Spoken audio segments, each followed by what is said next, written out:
No, I believe it. How many steps was that audition process? Like, what does that look like in terms of getting there?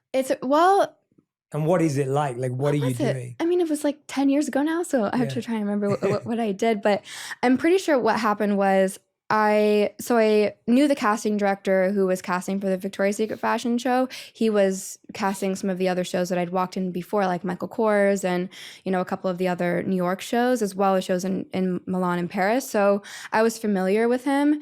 And for the Victoria's Secret fashion show, you go to a pre-casting with him and his casting team. And, you do the walk, they record you, they film you, they ask you questions. Where are you from? How old are you? What agency are you with? So it's just a little bit of your personality or the way you talk on video. And then they take your picture. And then I guess they probably take it back to the Victoria's Secret internal casting team that also does show casting.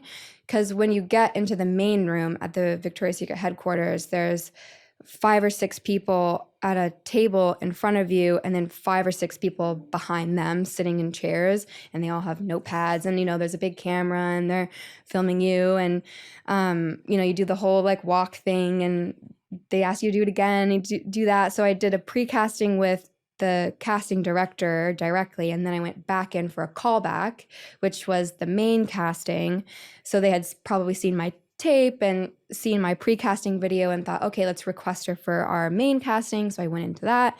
And then, sometimes there's another one and there's another callback and, another casting you have to do. But I was working in LA, so I went to my casting and got on a flight and landed in LA and got a call that I booked the Victoria's Secret fashion show. So that's what I did. That's how it happened to me. It's useful to know. I feel like it's like we need a picture in, right? Like, because if you've never done it, you just don't know what the process looks like. And you mentioned something that I've heard a lot of models talk about, how they went from like teen modeling to adult modeling, and also when you're still a teen.